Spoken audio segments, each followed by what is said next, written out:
So it should really be no surprise at this point that Beatrice is one of my favorite characters. At least it shouldn't be, since it seems to be a lot of people's. And so today we're going to be talking about her story that released recently, Snakes Are Predators, Not Prey. This was a really extreme look into Beatrice. While something like Ashes to Flame served as a backstory, this does a lot more. It establishes context for Beatrice's whole character, and we finally get to see why she's such a terrible person. Now, I did help write it, but I can still analyze it since it's not like I wrote all of it. Trigger warning before we start though, there'll be talks of eating disorder behavior and sexual assault. If you don't want to hear any of that, just skip the summary section or click off the video entirely. You've been warned. Now, without further ado, let's finally get into the story. Before I start the story summary, I want to let you know that this video is not a replacement for the actual story. I'd recommend you use the link both in the description and in the corner right now to go read and then come back. This should just serve as a refresher. Okay, now that we can start the supplemental experience, if you don't want a story refresher, you can just skip this section. The story starts by getting a peek into Beatrice's younger life, where we get some insight into her social isolation and anger issues. She describes herself as being the black sheep of her family from a young age. We see a group of kids savagely bully her on her dyslexia, which leads her mother to promise to get her a pet if she can behave. Later, we see Beatrice get to pick out a new Christmas pet, which she wants to be a reptile. As if her parents didn't already dislike that enough, she chose literally the most dangerous snake in the place. And this little girl just emotionally trips them into letting her keep it. She would name this newly hatched snake Fluffy. Years would go on and Beatrice would grow closer with Fluffy while socially isolating herself from everyone else. Her parents got her own place, and Beatrice takes it as her parents not wanting to deal with her anymore, though she gave up on making any friends and resigned herself to only being able to have Fluffy for the rest of her life. Beatrice would still try to find a husband, but fail again and again, and the inner turmoil would make her turn to emotional eating, which would also get her envious of her siblings, who could find husbands no problem. Although she could never bring herself to turn bitter against her youngest sister Elizabeth, who she loved the most, often playing games with her and usually the only one who could make Beatrice smile. One day her mother would send a suitor named Brendan her way, and the two would hit it off. He understood Beatrice on a level that she didn't think it was possible for anyone to, which gave her hope that he would be the one for her. But while showing him her childhood room, Brendan would take unwanted advances to her and assault her in her own bed, saying the infamous line that would stick in her mind for the rest of her life and beyond. I would like to put some meat on her. Fortunately, Fluffy came to Beatrice's aid and drove her assailant off, but Brendan left an emotional scar on her. Now she didn't want anything to do with anyone else. She dressed in black, put her hair in dreads, and did everything to make her body thin and skeletal. Everything possible to drive off men and anyone else who would want to get close to her. The biggest impact on her by far was the development of her eating disorder, bulimia, and falling into a binge purge cycle. The story follows her deteriorating health and the resulting fights with her family when they attempt to help. Beatrice also witnesses Reginald fall in love with his new wife, Max Hopewell, and is obscenely jealous of her. Despite Max wanting to be friendly with her, Beatrice torments her and kills any motivation to be her sister. One day, Beatrice notices a boy named Adam working at a candy store, who she's able to recognize the signs of binge eating on, but decides to bully him anyway because he reminds her of her too much. To be fair, it doesn't help when Adam almost barfs on her, so yeah. Anyway, Beatrice gets the poor minimum wage employee fired only to see him again as a woman named Avon under her brother's wing. She is so pissed that she stalks Max and almost commits a hate crime to find out where she's been going, and finds out she's been going to the lab of a man named Lucas and cheating on Reginald with him. Then as a price to keep her quiet, Beatrice demands a job just to say that she works, then makes Max do it all anyway. It doesn't really matter though, because not too long after, Beatrice lets that all slip to Reginald, who gets Max killed in the fallout. After disrespecting Max at her funeral and harassing Avon until she dies, Beatrice is universally hated by even her family, and not being able to bear the sight of her only friend go, she takes her own life along with her snakes so that they can go together. However, there's one thing she didn't account for in her plan: divine rectification. Beatrice just literally goes to hell and gets tortured, but meets Fluffy again because he followed her down there. That's also when she meets Leisha, the cheese-loving queen of hell who takes an interest in Beatrice for her attitude. From there, most of the story boils down to Beatrice and Leisha growing closer to each other and eventually becoming a couple. One day, Beatrice goes to the afterlife to try to actually sincerely apologize to Max and Avon and gets revealed to be the boss of mental illness for BPD. She takes the job and stops getting hell's punishment and commutes to the afterlife from hell so she can still be with Leisha. Beatrice also travels to heaven to apologize to her family, who accept her with open arms for turning her entire life around since dying. The story ends near the 1950s, with Beatrice being almost out of the modeling business for not being willing to model anything. The final moments of the story are Beatrice opening up to Alicia and being willing to accept making changes to her life. A touching ending to a roller coaster of a story. There were a few standout moments from the story that I want to mention, so I'll mention them. Any scene with Elizabeth is just so great and wholesome, and I love it. Those two are just adorable together. In Chapter 11, Beatrice and Max have this really nice heart-to-heart that Cyan added after my edits, and reading it for the first time was so nice because of how it shows what could have been between those two. Of course, the assault scene in Chapter 5 is vile, but very well written, and it turns my stomach for sure in a way that I kind of love, even though it's so hard to read. And I think the ending where she apologizes to Max, Avon, and her family was very well executed. Seeing Beatrice as sincere and apologetic is a surprise, but it's very nice to see, actually. It really hammers home a kind of redemption that she's aiming for.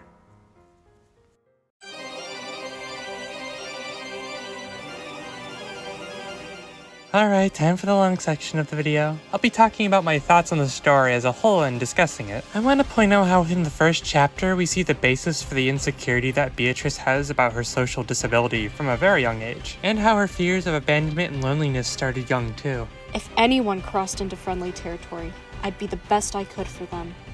Loyal, supportive, trustworthy. But who am I kidding? Nobody was going to see past my mood swings. Right off the bat, we're also shown the immediate separation of Beatrice from her siblings. Not just in their personalities, but she's also described looking like a total black sheep from the family. Every single one of my siblings had my father's straight, light brown hair and my mother's green eyes. What did I have? Platinum blonde hair that curled all over the place. The only thing I had in common was my emerald green eyes, which we all had. Only, of course, mine had to be more extreme and were almost reptilian looking at times. Nobody in my family even had blonde hair. If we all stood together, I stuck out like a sore thumb. People assumed I was adopted, prompting them to either turn their nose in the air or shower me with too much affection.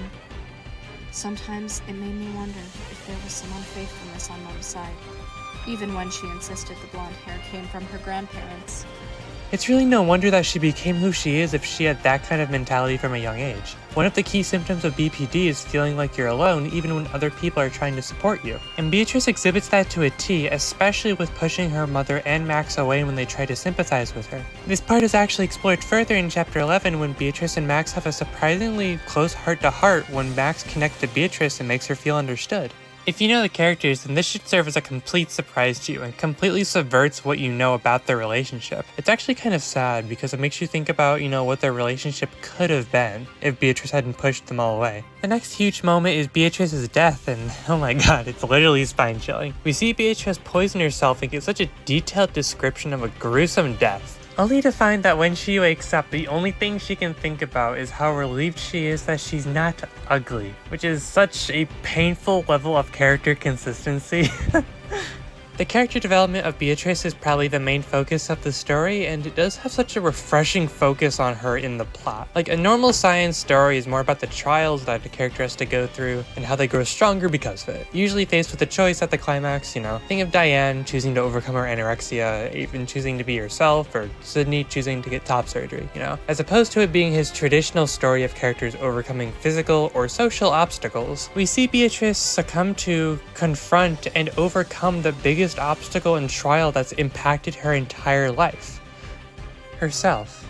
Most of the story is centered around it being a character versus self story. Honestly, one of the most human stories you can tell in my opinion. We don't all have magic parents who stop us from being non-binary. We don't all have that bully who completely beats us down. It's not experience everyone has, but everyone can relate to confronting themselves. We all have ourselves to contend with, and ourselves to be better than. We see Beatrice choose to not be better than herself, and as a result, we see her be a terrible person who does terrible things. And for the first half of the story, we see her ruin her life completely and become this irredeemable character that we all know her as. But then the later half of the story takes a drastically surprising turn.